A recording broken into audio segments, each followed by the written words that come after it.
어제 투표의 힘에서 얘기했던 대로 결국 더불어민주당 문재인 전 대표가 나섰습니다. 문 전 대표의 설득으로 김종인 대표의 사퇴 논란은 일단 봉합됐는데요. 김 대표를 영입하고 공천권 전부를 맡기고 또 붙잡으면서 더민주가 내세운 이유는 단 하나, 야당의 승리가 필요하기 때문이라는 것이었습니다. 그런데요, 무조건 야당이 이기기만 하면 되는 걸까요?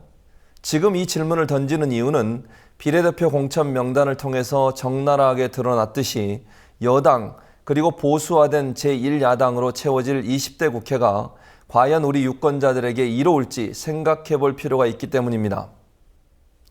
이런 질문을 던지면서 오늘 투표의 힘은 새로운 기획기사로 시작하겠습니다.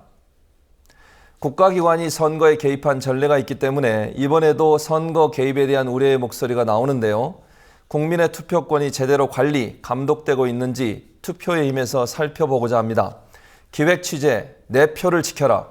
노지민 기자가 전합니다. 찢어지고 봉인이 안 되고 지난 19대 총선 당시 발생한 투표함 사고는 선거 부정을 의심하는 여론에 불을 당겼습니다. 그로부터 4년 뒤 20여일 앞으로 다가온 20대 총선에선 투표함이 안전하다고 믿을 수 있을까? 선거관리위원회는 총선에서는 처음으로 투표함에 홀로그램 스티커를 부착해 이른바 투표함 바꿔치기를 막겠다고 밝혔습니다. 전용 식별기로 위변조 여부를 알 수 있는 홀로그램 스티커를 투표함과 뚜껑에 부착해서 개표 당일 해당 투표함이 진짜인지 확인한다는 겁니다. 하지만 일각에서는 홀로그램 스티커가 근본적인 예방책이 아니라는 주장이 나옵니다. 시민의 날개, 선거파티 등이 공동으로 주관하는 투명선거 시민참여단은 투표함 안의 내용물이 훼손됐을 경우 이를 식별할 수 있는 대안이 없기 때문이라고 지적합니다. 홀로그램 스티커는 이미 투표함이 보급될 때 붙어서 나와요. 문제는 홀로그램 자체가 그 보호하는 효과가 하나도 없어요. 홀로그램이나 아니면 스티커나 이런 것들이 중요한 게 NFC가 중요한 게 아니고 투표지가 원래 투표한 것인지 아닌지에 대해서 그거를 구분할 수 있도록. 김 씨는 홀로그램 스티커에 문제가 생겼을 경우 개표 참관인이 쉽게 알아보기 어렵다고도 말합니다. 지난 6.4 지방선거 당시 사용된 근거리 무선통신 장치 NFC 칩과 같은 한계를 지니고 있다는 겁니다.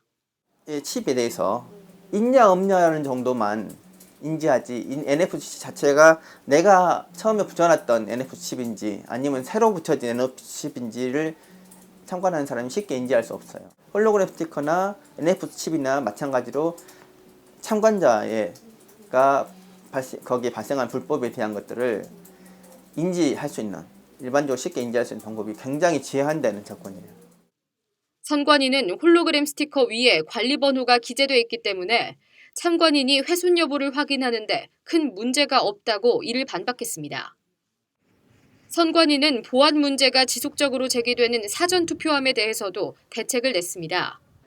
사전투표함 보관소에 CCTV와 경보장치를 설치해서 문제 발생 즉시 인원을 투입하겠다는 겁니다.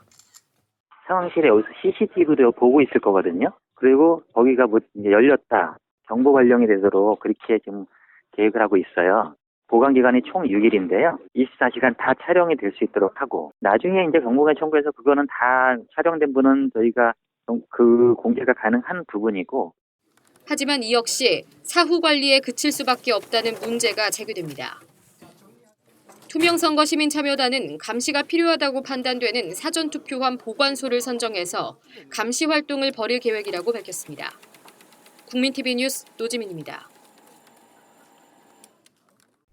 투표함 논란처럼 투개표의 신뢰를 떨어뜨리는 각종 이슈들을 취재가 끝나는 대로 하나씩 전해드리도록 하겠습니다. 이어서 각 당의 공천 파동이 유권자들에게는 어떤 영향을 미쳤는지를 정리해 보겠습니다. 여론의 동향은 장보경 PD가 전합니다.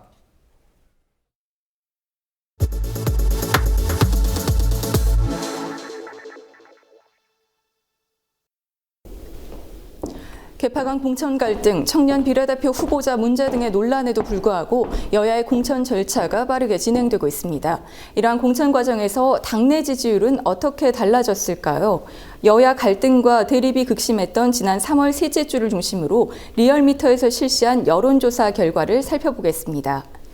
먼저 정당별 지지율입니다. 3월 주간 지지율을 중심으로 2월 지지율 추이와 함께 살펴보겠습니다. 새누리당이 가장 높은 지지율로 더불어민주당, 국민의당, 정의당 순으로 그 뒤를 이었습니다. 정당별 지지율 흐름에는 크게 변화가 없었으나 더불어민주당의 지지율이 3월 첫째 주에 28%로 반등했습니다. 3월 2일 종료된 필리버스터가 영향을 미친 것으로 보입니다. 더불어민주당의 지지율이 올랐음에도 불구하고 새누리당의 지지율은 여전히 상승세였습니다. 하지만 3월 셋째 주 계속된 상승세를 보이던 지지율이 41.5%로 하락했습니다. 3월 셋째 주는 친박과 비박 간의 공천 갈등이 극심하던 시기였습니다. 이에 따라 다른 야당들이 반사이익을 얻었는지 보겠습니다. 더불어민주당과 국민의당, 정의당의 지지율이 모두 소폭 상승했습니다. 당내 갈등이 당 지지율에 영향을 미치고 그 지지율이 다른 정당 지지율에도 영향을 미치는 것으로 나타났습니다. 공천 갈등이 극심했던 지난 14일부터 18일까지의 지지율을 자세히 살펴보겠습니다. 새누리당 먼저 보겠습니다. 지난 16일 40.4%로 가장 낮은 지지율을 보인 후 주 후반 들어 반등하는 모양새입니다. 주 초반은 비박계 수도권 중진 의원들의 잇따른 공천 탈락에 김무성 대표가 반발해 당내 갈등이 최고조에 올랐던 시기였습니다. 이에 따른 지지율 하락으로 보입니다. 이후 새누리당의 지지율이 다시 상승해 42.8%의 가장 높은 지지율로 집계됐습니다. 더불어민주당의 공천 논란에 따른 반사 이익으로 보입니다. 더불어민주당은 새누리당과 정반대의 흐름입니다. 지난 16일을 기점으로 주 초반 상승세가 꺾이면서 26.8%의 가장 낮은 지지율을 보였습니다. 청년 비례대표 공천 과정에서 공정성 문제가 계속 나오면서 선출을 중단하고 전면 재검토가 결정된 시기가 바로 지난 16일이었습니다. 또한 이해찬, 정청래 의원 등 현역 의원의 공천 탈락으로 공정성 논란이 불거지면서 지지율이 급격히 하락하고 있는 추세입니다. 지난 18일 26.8%로 주중 지지율 최저점을 찍었습니다. 큰 변화가 없었던 국민의당 지지율입니다. 더불어민주당을 탈당한 정호준 의원의 국민의당 합류 가능성이 전해지면서 지난 15일 지지율이 소폭 상승했습니다. 임내연 의원의 탈당 가능성이 보도되면서 지난 16일 11.5%로 하락했다가 부자연 의원이 입당하고 전병헌 의원의 입당 가능성도 보도되면서 지난 17일에는 12.9%로 다시 상승했습니다. 초반 상승세였던 정의당의 지지율은 주 후반 들어 떨어지고 있는 양상입니다. 지난 14일 8.3%, 이 지지율로 가장 높은 지지율을 보였습니다. 당시는 정의당 비례대표 후보 명부가 공개된 시기였습니다. 후보들 면면이 다양하고 점차 외연을 확장해가고 있다는 긍정적인 여론이 많아 이에 따른 지지율 상승으로 보입니다. 이후 주 후반 들어 지지율이 떨어지고 있는 추세였습니다. 투표의 힘, 장부경입니다. 자, 오늘도 함께 이야기 나눌 두 분 소개하겠습니다. 민주언론 시민연합의 김원경 사무처장, 그리고 세상을 바꾸는 꿈, 박꿈의 손우정 이사 나오셨습니다. 어서 오십시오. 안녕하세요. 예. 자, 지난 주말에 나올 것으로 예상됐던 유승민 의원의 공천 문제 아직도 안 나오고 있고 내일이나 돼야 아마 나올 것 같다는 그런 소식 들리고 있고요. 네.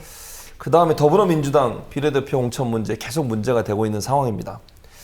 자, 오늘 김원경 처장님, 그동안 이 문제, 특히 이제 더불어민주당의 비례대표 공천 문제 때문에 논란이 되고 있는데 이 문제에 대한 언론의 보도, 태도 어떻습니까? 지금 더불어민주당에 대한 보도는 사실 최근, 그러니까 어저께 이제 굉장히 많이 나왔어요. 네. 그런데 대체적으로 보면은 이게 그 문재인 전 대표의 또는 문재인 전 대표 또는 386 운동권 맨날 그들이 하는 친노 네. 패권주의 그들의 반란이라는 식의 그런 지적이 굉장히 많았습니다. 이게 대표적으로 사실 지금 조중동 신문의 사설이 모두 이 관련된 사설을 이제 실었는데요.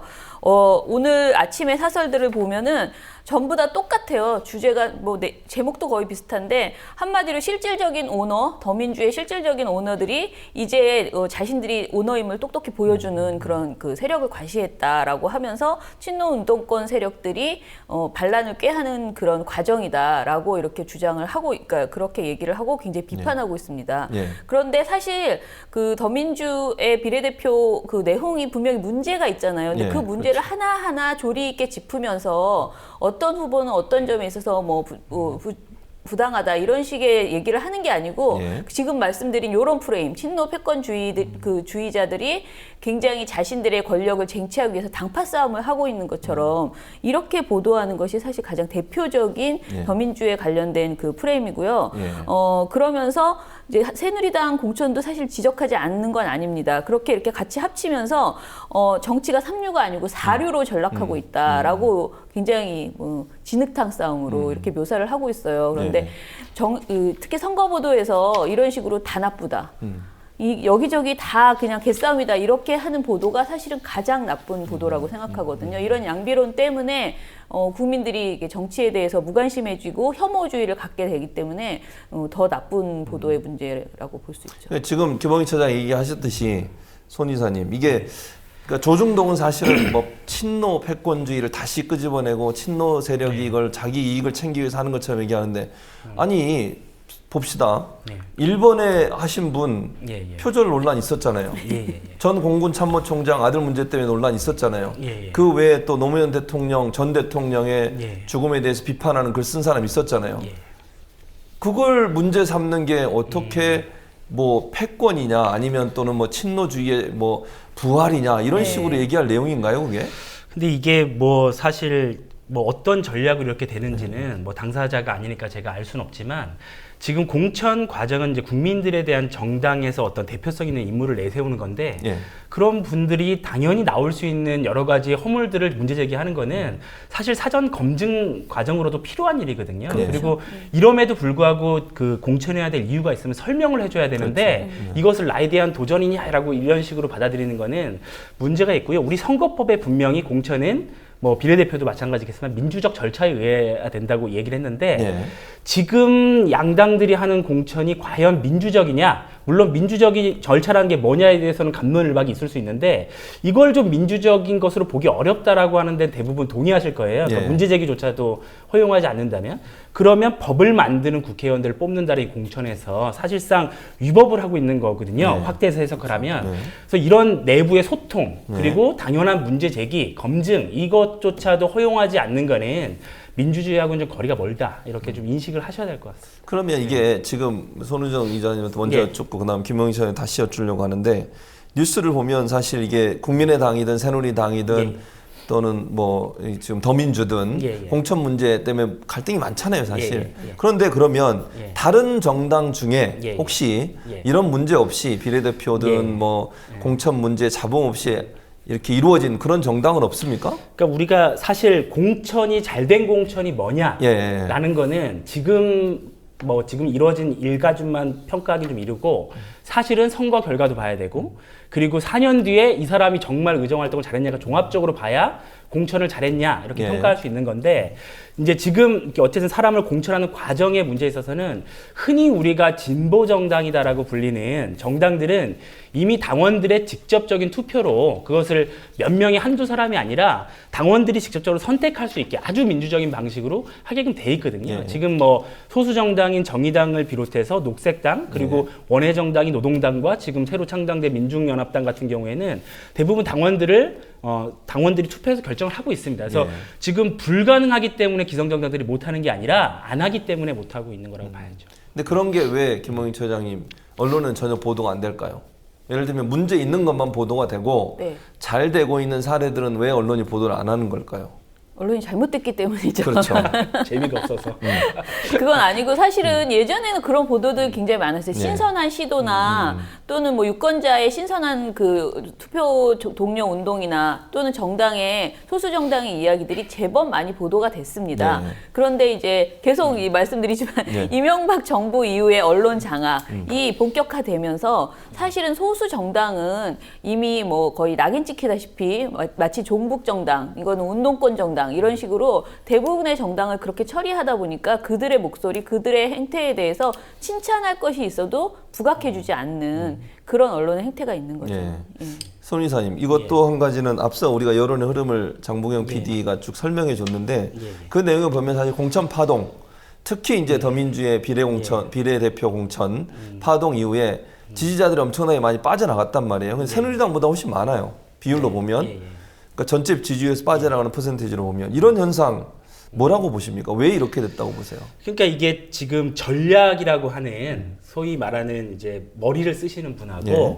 그걸 당을 지지하는 사람들하고 좀 바라보는 게 다른 것 같아요. 예. 근데 우리가 사실 뭐가 민주적이냐라고 논쟁은 있지만 예. 민주적인 것이 꼭 결과의 좋음을 반영하는 건 아니잖아요. 사실 아무리 좋은 민주적 절차를 통해서도 나쁜 결과가 있을 수 있어요. 그래서 몇 사람들이 좋은 전략을 내세워가지고 딱 하면 좋을 거라고 생각하는데 이 사람들이 볼 때 명백하게 이건 아니다라는 방향으로 가거든요. 네. 근데 우리가 김종인 대표님이 알파고는 아니지 않습니까? 네. 이상한 수를 뒀는데 이게 어디로 갈지 모르는데 아 뭐가 있어서 저렇게 뒀겠지라고 생각하고 믿지는 못하지 않습니까? 그러면 설득을 하셔야죠. 납득을 하게. 그러니까 당연히 이거는 우리가 원하는 방향이 아니고 네. 당이 이렇게 가면 안 된다고 생각하는데 소통 안 하겠다라는 식으로 대응하시니까 지지자들이 이 당이 정말 자기네들이 원하는 당으로 갈 것이냐에 대한 회의와 불만이 들 수밖에 없는 거죠. 예. 그럼 당연히 떠날 수밖에 없는 거죠. 근데 새누리당은 그것이 많이 당선시켜서 우리의 이권을 많이 보장하면 된다라고 해서 묶을지 모르겠지만 그 상대적으로 뭐 다는 아니겠지만 그래도 좀 야당을 지지하시는 분들은 지금 상황에 야당을 지지하시는 분들은 뭔가 좀 좋게 좀 바뀌었으면 하는 열망이 좀 크신 분들 아니겠습니까? 그렇죠. 네. 그러니까 이런 열망을 잘 수용하고 소통하려는 노력이 없이 그렇게 내가 알파고라고 얘기를 하시지 않으셨지만 다 알아서 하는데 니네가 책임질 거야 라고 얘기하는 거는 조금 그게 설령 결과가 좋다 하더라도 그것을 좀 신뢰하기 어렵고 믿음을 주기 어려운 방식이라고 생각합니다. 그래서 나가는 거겠죠. 자, 김홍희 처장님, 이게 어제 그 공천 파동 있기 전에 김종인 대표가 발표를 했잖아요. 네. 본인이 정해서 네. 본인 2번으로 셀프 공천해서 네. 발표했습니다. 네. 그런데 그 뒤에 조선일보가 뭐라고 보도했냐면 잘된 공천이다. 예. 야당의 대표가 조선일보의 칭찬을 받는 상황 좋은 상황인가요? 아, 일단은 저는 사실 김종인 대표가 과연 조중동의 그 보도에 얼마나 많이 휘둘리거나 영향을 받는지는 제가 알 수 없죠. 그건 정말 종편이 많이 하는 관심법이기 때문에 저는 하지 않겠습니다. 다만 실제 조중동이 그러니까 조중동이 보도하고 또 종편 방송들이 계속 주는 것은 야당에게, 더민주에게 여당같이 되라고 요구하고 있어요. 처음에는 친노 세력을 척결하라고 그랬는데 친노에서 운동권에서 점점 민주화 세력, 민주 단체들과의 연결을 끊으라고 지금 계속 요구하고 있고요. 그리고 이제 와서는 그런 것을 다 끊어도 너희들의 어떤 정책이나 이런 것까지 전부 다 여당같이 되어야 한다라는 식의 요구를 하고 있는데 이런 요구들 때문에 김종인 대표나 또는 더민주가 휘둘리지 않아야 되는데 그런 부분에 있어서 과연 뭐 휘둘렸는지 아니면 얼체 색깔이 중도 쪽에 너무 가까워서 그랬는지 모르겠지만 분명히 저는 조중동의 보도가 이러하고 그것에 많은 국민들이 너무나 많이 듣다 보니 더민주가 그렇게 되어야 한다는 생각을 국민들이 가질 수도 있다. 라는 생각이 듭니다. 네. 이거와 연관해서 손 이사님 보세요. 지금 말씀하신 것처럼 자꾸 끊어내라고 하고 중도로 가라고 하고 이게 중도를 넘어서 우경화를 하라고 하는 거예요. 그런데 황당한 것은 김종인 대표의 행보를 보면 그걸 따라가고 있다는 생각이 지울 수가 없어요. 이건 제 개인적인 생각일 수도 있습니다만 이렇게 하는 것이 아무리 자기가 비상대책위원회 비대위의 대표지만 이렇게 해도 되는 겁니까? 근데 김종인 대표님이 과거에 어떤 일을 했는 거는 그 자체로 평가받으셔야 되지만 그것을 떠나서 지금 행동에 대해서도 평가를 그냥 그대로 있는 그대로 평가하는 것처럼 과거에 데모했다고 운동했다고 그게 벼슬이 돼서는 안 되죠. 하지만 그게 또 크게 뭐 엄청 잘못한 건 아니지 않습니까? 근데 예전에 운동권이었으니까 쳐내라 이런 식으로 가고 있는데 저 개인적으로는 사실 김종인 대표 이전에도 더민주당이 심각한 우경화의 경로를 계속 가고 있다고 생각을 해요. 가고 있었는데 지금 필리버스터나 이런 문제를 계기로 이제 좀 정신 차리고 좀 제대로 여당에게 할 말을 하는 야당이 좀 필요하다라는 목소리를 좀 듣는가 싶었는데 우경화를 가고 있어요. 근데 예전에 하고 지금은 뭐냐면 예전에는 좀 잘 싸울 수 있는 사람이 왜 이렇게 무능한가 이런 답답함이었는데 지금은 아예 사람 자체를 바꿔버리는 형태로 가고 있어서 심각하게 우려스럽습니다. 근데 이게 선거 결과 때문만이 아니라 지금 한국 정치가 어디로 가고 있는지를 우리가 한번 토론을 해봐야 돼요. 한국 정치가 정말 안정적이고 제대로 가고 있는가? 그럼 뭐 오른쪽으로 갈 수 있고 왼쪽으로도 갈 수 있습니다. 근데 지금 우리가 이명박 박근혜 정부 거쳐오면서 심각한 수준의 나라 자체가 지금 우경화로 쏠려 있어요. 가만히 중도를 외치고 있으면 아주 종북자파로 몰리는 상황입니다, 지금. 근데 이 상황에서도 계속 우경화 전략을 쓴다라는 거는 지금 편승하는 것밖에 안 되는 거죠. 그러니까 기차가 지금 한쪽으로 계속 빠르게 달리고 있는데 내가 거기서 안 움직이고 가만히 있겠다 그래서 열차가 가는 걸 막는 건 아니잖아요. 그래서 좀 우리가 선거를 떠나서 한국 정치 전반에 좀 심각한 문제가 계속되고 있다. 그래서 이것을 좀 어떻게 봐야 될지, 어떻게 해야 될지 이게 되게 곤욕스러운 부분이 있는 거죠. 그다음에 그 사실 친노 프레임을 없애라 이렇게 조중동이나 보수 언론들의 주장을 하면서 많이 쓰는 말이 친노 운동권의 척결. 네. 그런데 그 척결을 해야 된다고 주장하면 쓰는 말들을 보면 막말 수준이에요, 거의. 그렇죠. 그 사실이 아닌 내용도 사용을 하고. 네. 그런 내용들 뭐 예를 들면 김영희 선생님이 보실 때 몇 가지 예가 있는지 좀 있으면 말씀해 주시고 왜 종편이 그런 식으로 해서 이렇게 공격을 하신다고 보세요? 저는 그런 그 상스러운 말을 잘 잊어버리기 때문에 그대로 기억이 나지 않습니다. 다만 굉장히 여러 가지 방식으로 그런데 제가 말씀드리고 싶은 건 그들이 말하는 친노 패권주의자들의 행태 그거는 그 친노라는 말만 쏙 빼면은 그냥 친박 패권주의의 그렇죠. 행태랑 똑같습니다. 맞아요. 그것이 이제 표현이 좀 굉장히 거칠다 뿐이지 내용은 사실 별것 아닌 그런 내용이고요. 저는 오히려 반대로 친노 패권주의에 대해서 그렇게 비판하면서 왜 지금 현실은 친박 패권주의가 완전히 그야말로 기승을 부리고 있는 현실이잖아요. 지금 새누리당 공천을 보면 뭐 학살 공천이라는 말 저는 그런 말도 싫어하지만 그런 표현까지 나올 정도인데 어디에서도 친박 패권주의라는 말이 한 번도 제대로 나오지 않고 있는 현실 그것이 저는 더 문제라고 생각해요. 그래서 저희 이 팟캐스트나 뭐 다른 그 진보적인 방송에서 오히려 자꾸 이 야당에 대해서 어떤 것을 주문하기 이전에 저는 새누리당의 문제, 친박 패권주의를 지적하는 쪽으로 오히려 저희가 적극적으로 의제를 개발해야 된다고 그렇게 생각이 듭니다. 저는 또 한편으로 생각을 해보면 만약에 노무현 대통령께서 대통령이 안 되셨으면 그러니까 쉽게 해서 친노라는 게 존재하지 않았다면 지금 무슨 패권 얘기가 안 나왔겠냐는 거죠. 근데 지금 대상이 친노 혹은 친문이라고 최근에 부르는 그렇죠. 그런 대상을 찍혔지만 없으면 호남 패권, 뭐 수도권 패권, 무슨 동교독회 패권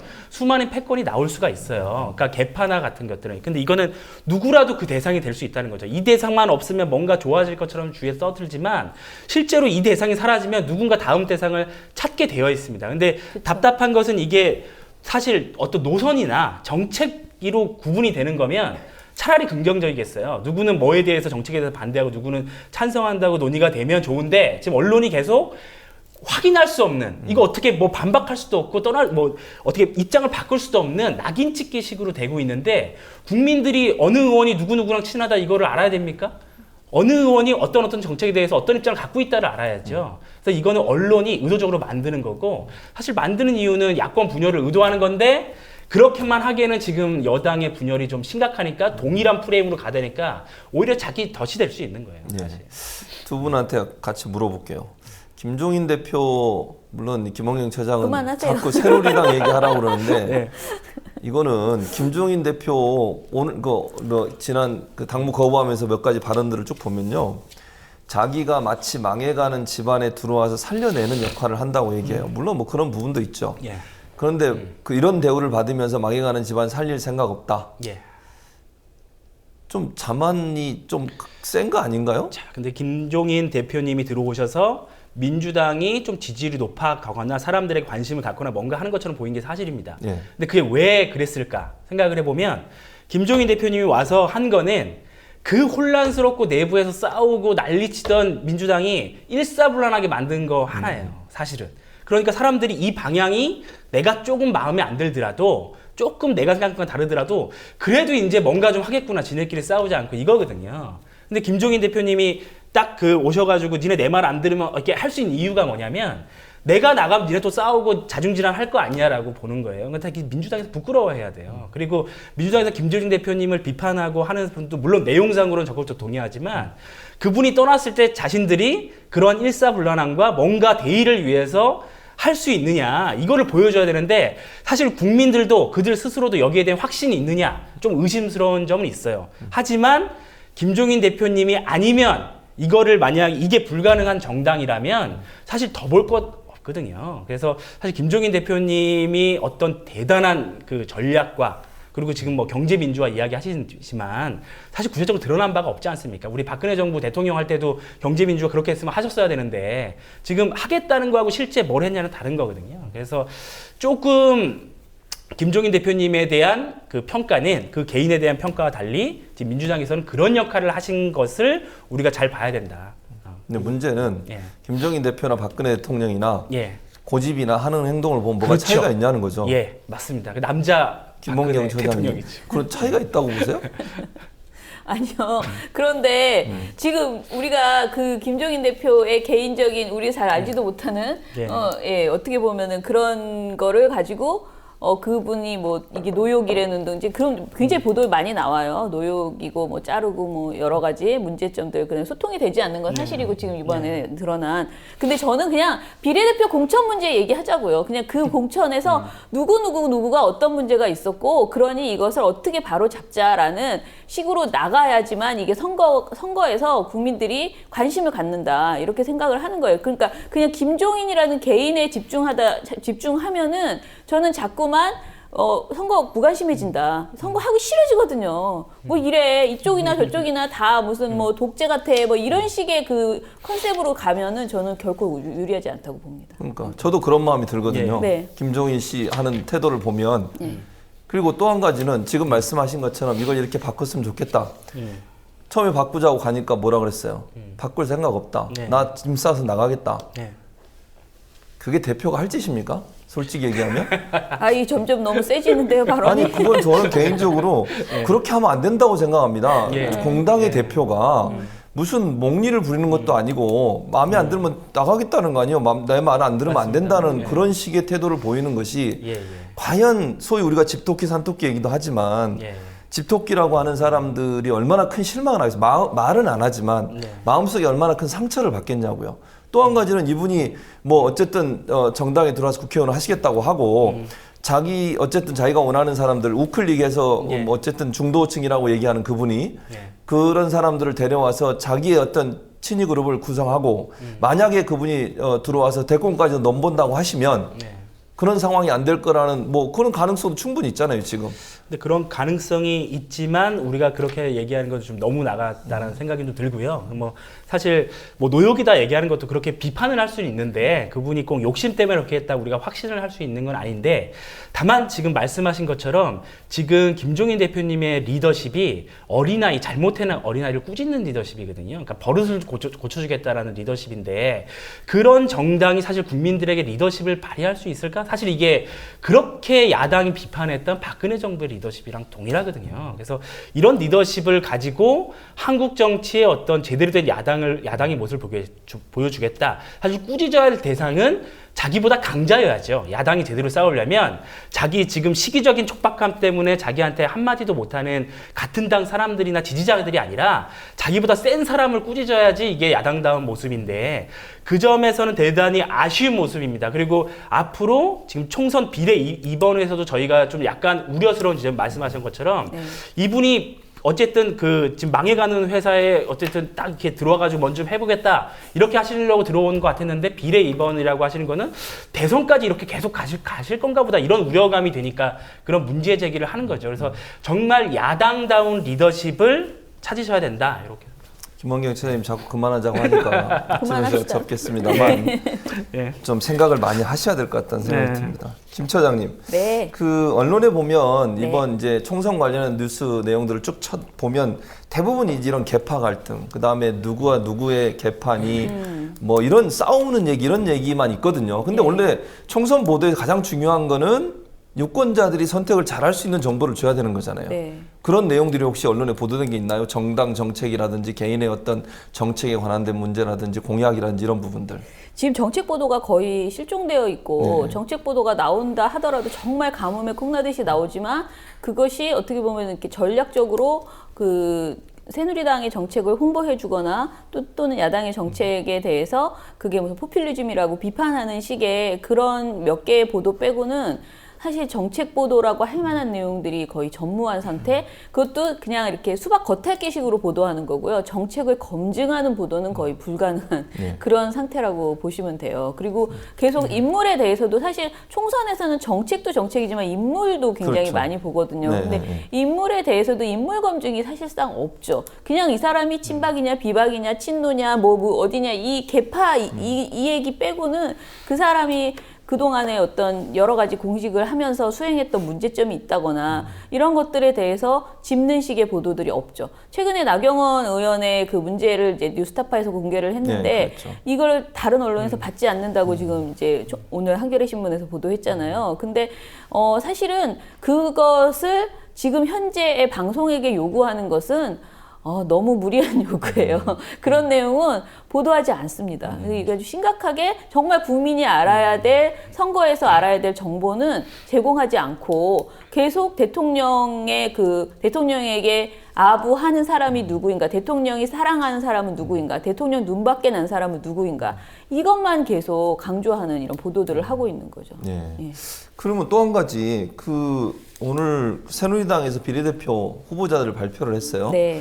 그 중에 당선권 안에 들어있는 사람 중에 한 분이 조선일보 편집국장을 했던 분이에요. 네. 그 이분이 편집국장을 뭐 1년 전인가 그만두고 그리고 간부로 계속 있었거든요. 그러니까 조선일보를 그만둔 건 아니고 계속 근무를 하셨단 말이에요. 네. 근데 이분이 이렇게 새누리당의 비례대표로 떡하니 이름을 올리는 거, 소위 이게 이제 이번뿐만 아니라 언론인들이 현직에 있다가 바로 청와대 비서관이나 아니면 뭐 수석으로 가는 경우도 많았고요. 정치로 언론인들이 이렇게 현직에 있다 가는 거, 강효상 조선일보 편집 전으로 나왔네요. 이런 형태가 바람직한가? 어떻게 보세요? 언론인이 정치로 가는 그런 현상, 뭐 일반적으로 이렇게 얘기할 수 있겠고, 또 한 가지는 그만두지 않은 지 얼마 안 된, 그러니까 네. 뭐 최근에 그만두거나 아니면 현직에 있다가 바로 가는 현상, 네. 어떻게 봐야 될까요? 일단 언론인도 뭐 국민이니까 직업 선택의 자유가 있는 거죠. 그러나 지금 말씀하신 것처럼 최소한의 언론인으로서의 삶을 마무리를 하고 그리고 저는 어느 정도의 공백기를 반드시 거쳐야 된다고 생각을 해요. 그리고 그렇게 돼서 뭔가 뭐 교수도 하고 뭐 보통 이렇게 하고 나서 이제 가잖아요. 근데 언론인이었다가 바로 어제까지 뉴스를 진행하다가 갑자기 뭐 청와대를 간다거나 또는 이렇게 막 불쑥 이렇게 그냥 출마를 결정한다거나 이런 것들은 사실은 도덕적인 부분에 있어서 흠집이 있다고 봐야 된다라고 생각을 해요. 왜냐하면 언론인으로서 그 사람이 평소에 방송하거나 이제 신문에서 뭐 논설을 하거나 이런 과정에서 분명히 정치적인 것에 대해서 자기가 어떤 잣대를 갖고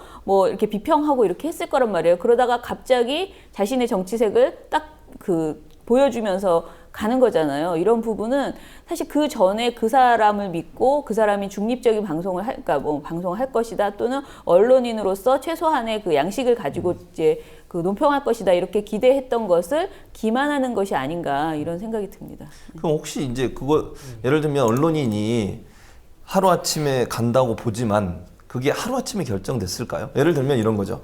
새누리당이나 아니면 청와대에서 수석으로 어떤 사람을 뽑을 때 그 사람을 오랫동안 봐오지 않았겠어요? 네. 하루아침에 그냥 보고 찍어가지고 오는 건 아니잖아요. 그러면 그 사람이 그런 일이 있을 때까지 어떤 형태는 추파가 던져졌다고 저는 개인적으로 추측이 되는데 그게 정치권에서 언론인한테 보냈던, 언론인이 정치권에 보냈던 어떤 밀월의 관계가 형성된 사람을 뽑지 않겠어요? 믿을 만한 사람은 수석으로 앉히지. 그냥 아무나 중립적인 사람 앉히는 건 아니잖아요. 예. 그러면 언론인이 이미 몇 달 전부터, 심하게는 몇 년 전부터 이미 모종의 관계, 밀월의 관계가 형성됐다고 볼 수 있는 거 아니에요? 저는 밀월의 관계가 형성됐는지는 그거 함부로 우리가 말할 수는 없으나 어떤 정치인이 이제 종편, 특히 종편에 나와가지고 굉장히 그 정권에 충성을 바치는 발언들을 끊임없이 하는 것은 메시지를 보내는 것이라고 생각을 해요. 저 이렇게 잘하고 있어요. 그리고 실제로 그 사람들 중에서 지난번에 종편 패널자 그 정말 충성스러운 패널 4명인가가 지금 새누리당에서 공천을 받을 그렇죠. 네, 그런 상황이고 실제로 그런 것들이 계속 이루어지는 것을 봐서는 언론인들이 그것을 의식하지 않았으리라고 기대하기는 좀 힘들지 않을까. 네. 대부분의 언론인들이 정치에 진출할 것을 생각하고 어떤 발언이나 글을 쓰는 데 있어서 그런 색깔을 드러내지 않았을까. 그런 거는 뭐 충분히 생각해 볼 수 있죠. 그러니까. 네. 그래서 저는 개인적으로 아까도 김영현 차장도 말씀하셨지만 일정 기간 동안 못 가게 해야 돼요, 정치권에. 지금 우리가 뭐 정관예우 막기 위해서 세무서에 근무했던 분들이나 법관으로 일하셨던 분들은 관련 직종에 1년인가 2년 못 가게 막고 있잖아요. 그런 룰을 정치인들 뿐만 아니라 이 언론인들한테도 네. 그런 규정을 둘 필요가 있다고 저는 개인적으로 생각을 합니다. 그럼 이제 새누리당 얘기하면서 유승민 얘기를 안 할 수가 없는데 예. 손 이사님, 유승민 의원 공천 문제가 아직도 이제 매듭이 안 이어졌단 말이에요. 내일까지 넘어가게 되는데 지난주에 얘기했는데 아직도 그렇죠. 이게 이제 그러면 새누리당의 선택은 뭐예요? 둘 중에 뭐 선택의 여지가 뭐가 있나요, 지금? 아니, 지금 뭐 무공천 얘기도 나오고 예. 뭐 공천 시나리오도 나오긴 하고 그리고 예. 공천 안 하는 방식도 있고 뭐 이렇게 예. 나오긴 하는데 일단은 현실적으로 봤을 때 공천 주기 싫은데 그 탈당이 명분 주지 않겠다, 그러니까 살아남을 명분 주지 않겠다라는 지금 기싸움을 계속하고 있는데 어쨌든 24일까지 어쨌든 선택의 그 칼이 지금 유승민 의원이 이거 어쨌든 선택을 안 하면 국회의원 선거를 못 나가니까 그렇죠. 지금 계속 압박을 하고 있는 거죠. 그 명예롭게 퇴진하라고 하는데 그거는 공천을 안 주겠다는 말이죠. 예. 근데 왜 공천을 안 줄 마음이 있으면서 본인들이 안 자르고 예. 계속 메시지만 그러니까 예를 들어서 공천을 안 해주면 누가 봐도 보복이고 보복질을 하게 한 것도 좀 약간 그 표현도 애매한데 어쨌든 윗분의 신기를 건드려서 나가는 게 명백하고 그러면 이제 피해자 그런 식의 코스프레를 할 거다 이렇게 좀 보고 계신 것 같아요. 그래서 그 순교자로 지들아 순교자 만들어주지 않겠다 이런 심리인 것 같고 그래서 네가 정치 욕심 때문에 네가 알아서 나가서 무소속 나가는 걸로 만들어보고 싶은 거죠. 근데 지금 유승민 의원이 바보가 아닌 한 그 수에 말려들지 않는 거고 또 이 사람들도 아이 그냥 공천 줘라고 하기에는 너무 그 압력이 크니까 지금 여기까지 상황이 왔겠죠. 아주 좀 코미디죠 지금. 네. 김홍식 차장님, 그 유승민 관련해서 보도된 내용 중에 좀 우리가 특이하게 볼 만한 내용들이 있습니까? 사실 요즘은 예. 이제 너무 길어졌잖아요, 지금 예, 갈등이. 기간이. 사실 예. 초창기에는 그러니까 지난주까지만 해도 예. 유승민 의원이 스스로 나가야 한다라는 식의 말들이 특히 종편 방송, 예. 그 보도에서 나왔어요. 그러니까 그 종편 프로그램에서는 더욱 많이 나왔죠. 뭐라 그럴까 지금 말씀하신 맥락이랑 똑같아요. 새누리당이 피묻히기 전에 하기 전에 네. 스스로 나가 명예롭게 퇴진하는 것이 좋다라는 식의 보도들이 있었는데 네. 지금은 사실 아예 이거를 이제 덮는 아예 말하지 않는 그런 분위기가 되었고요. 아까 제가 말씀드린 것처럼 지금 현재의 그 공천 결과에 대해서 새누리당 공천 결과에 대해서 제대로 정리하는 보도가 없다 이렇게 보시면 됩니다. 특히 제가 보기에 이제 겨우 찾은 게 JTBC하고 SBS 정도가 지금 이번 공천이 친박계가 완전히 이렇게 장악한 그런 공천이었다는 것을 짧게나마 언급을 해줬고요. 다른 데서는 그런 언급조차 하지 않고 있거든요. 그러니까 제가 보면은 이제 JTBC에서 이렇게 보도를 했어요. 2008년 총선 당시에는 친이계가 12명, 친박계가 10명으로 해서 겉으로 보기에는 평균을 맞췄다. 그런데 이번 선거에서는 그렇지도 않다라고 하면서 친박계가 80여 명으로 절반을 넘었다라고 이렇게 그 절반 그러니까 비박계는 40명 그리고 친박이 80명이라는 거예요. 이런 통계라도 이렇게 간단하게 국민들이 이렇게 체감할 수 있는 말이잖아요. 이런 거를 이렇게 전해주면서 보도하는 것이 없다는 거죠. 그리고 이제 그런데 오히려 제가 황당했던 게 KBS 보도를 보면요. 이런 얘기를 합니다. 그 조윤선하고 김재원 등 일부 친박 그 의원들이 이제 그 공천에서 그러니까 경선에서 탈락했잖아요. 이런 것들을 보도를 하면서 뜻하지 않게 그 예상을 밑도는 성적을 거뒀다. 그러면서 친박의 패배를 오히려 이렇게 부각해서 보도를 하는 거예요. 네. 그러면 이것은 마치 그 친박이 비박에 비해서 2배 가까운 지금 공천 결과를 낳았다는 것을 국민들에게 인식하지 못하게 그 얘기는 하나도 안 하고 친박의 패배 아주 뭐 정말 소수의 그런 사례들을 이야기를 하면서 뭔가 이렇게 새누리당이 그 정말 경선에서 이렇게 정정당당하게 지금 뭔가 공천이 이루어지고 있는 그런 이미지를 주는 그런 보도들만 이어지고 있는 거죠. 그래서 사실은 새누리당 관련된 보도는 분명히 악재는 더민주나 새누리나 분명히 있었거든요. 그렇죠. 그런데 언론에서 이것을 보도하는 행태가 그 새누리의 악재에 대해서는 덮어주고 지금 가고 있는 이런 상황이고, 특히 저는 이번 선거에 있어서는 새누리당이 하는 행동보다도 지금 대통령의 선거 개입이, 그리고 대통령의 친박 의원에 대한 지원, 그러니까 친박 후보들에 대한 지원 행보, 이런 것이 대단하거든요. 근데 이런 부분들에 대해서 계속 지적하지 않잖아요. 그렇죠. 그 너무나 황당하게 그 특히 조중동에서는 이거를 지적은 합니다. 지적은 하지만은 그것이 선거 개입이라고 말하지 않고요. 친박 의원 지원 이렇게 얘기해. 친박 의원 지원이 선거 개입이잖아요. 근데 요 워딩이 다른 거예요. 경향하고 한겨레는 이것은 분명히 선거 개입이고 대통령이 부당한 지금 행위를 하고 있기 때문에 중지해야 된다라고 분명히 메시지를 주는데, 조중동은 그냥 열심히 노력하고 있다. 친박을 지원하기 위해서. 자연스럽게 그렇게 보도를 하고 있거든요. 이런 것은 정말 전반적으로 새누리당에 대해서 너무나 우호적인 보도가 이어지고 있다라고 봐야 되죠. 자, 손 이사님, 그러면 이제 그 더불어민주당이 어쨌든 비례공천 문제가 아직 봉합이 안 된 상태고 또 요 며칠 사이에 비례공천 문제 때문에 지지율이 빠졌는데 이게 그 나머지 야당들 국민의당, 녹색당, 정의당 이런 군소 야당들에게 지지율 상승에 도움이 된다고 생각하시는지, 또 만약에 도움이 되면 어느 정당이 가장 혜택을 많이 누릴 수 있을지. 지금 일단 여론조사 추이로 보기에 따라서는 지금 정의당이 많이 흡수를 했다가 좀 약간 또 빠지고 있는데, 근데 어쨌든 시청자분들에게 좀 말씀드리고 싶은 거는 기성정당이 뭐 이러니까 마음에 안 들고 막 하면 대안이 없는 건 아니거든요. 그래서 이번 기회에 사실 소수정당을 좀 주목해 보시는 것도 괜찮겠다. 그러니까 우리나라에서 가장 역사가 오래된 정당이 어딘지 아세요, 혹시?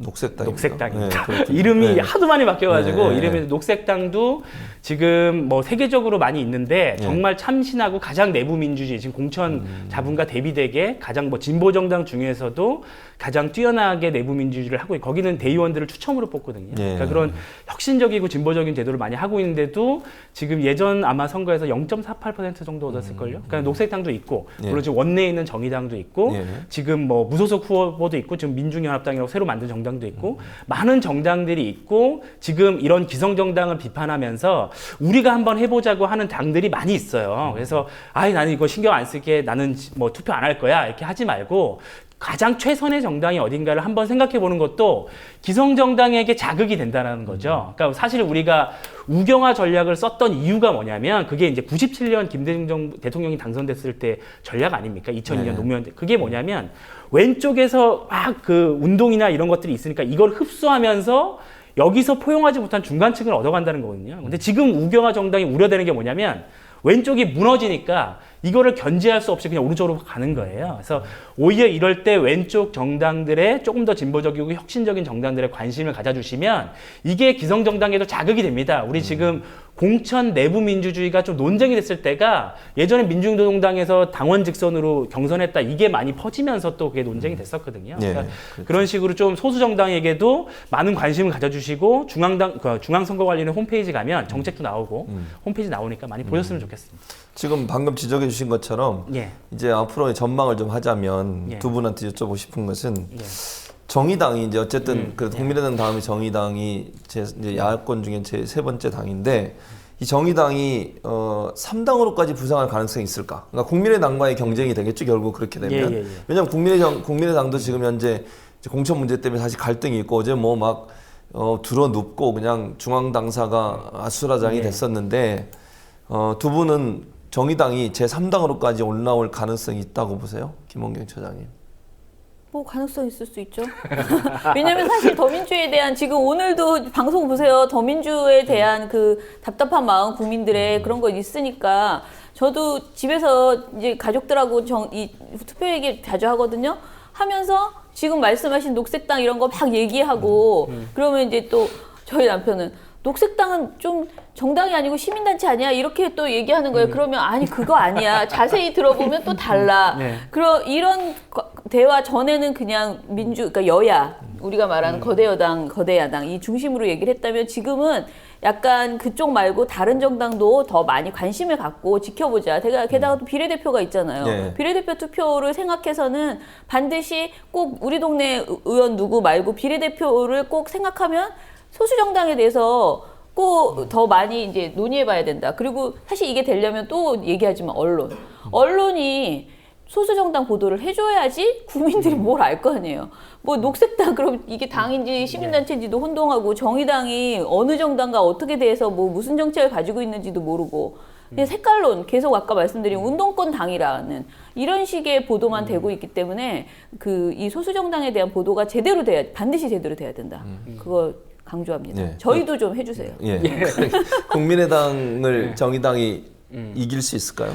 그러니까 희망이냐, 네. 희망으로 얘기할 거냐, 현실적인 분석을 할 거냐의 문제인데 이게 오늘 처장님 옷 색깔이 국민의당이냐 녹색당이냐 이게 좀 헷갈리는데 어쨌든 현실적으로 봤을 때 정의당이 사실 예전의 진보 정당보다 확장력이 그다지 크지 않은 건 사실이거든요. 왜냐하면 이제 정의당도 마찬가지로 이제 원내대로 현실 정치 하겠다고 하시면서 지금 많이 이제 민주당하고 연대 이런 거 하면서 오히려 좀 같이 이끌어야 될 원내 정당으로서 이끌어야 될 나머지 진보 세력들하고 좀 약간의 관계 개선하는 데 부족함이 좀 있어요. 그래서 지금 계속 새로운 정당들, 진보 정당 표방하는 정당이 나오고 있는데, 그러니까 너무 이제 이쪽 큰 정당들하고 하는 것도 한 축으로 하면서 만약에 이쪽에도 좀 관계를 다시 복원을 한다면 충분히 3당까지 뭐 현실적으로는 사실 국민의당이 우리가 깎아내리긴 하지만 지금 지지세가 뭐 그렇게 허약한 건 아니거든요. 그래서 쉽진 않겠지만 도전할 수 있는 부분이 좀 있고, 근데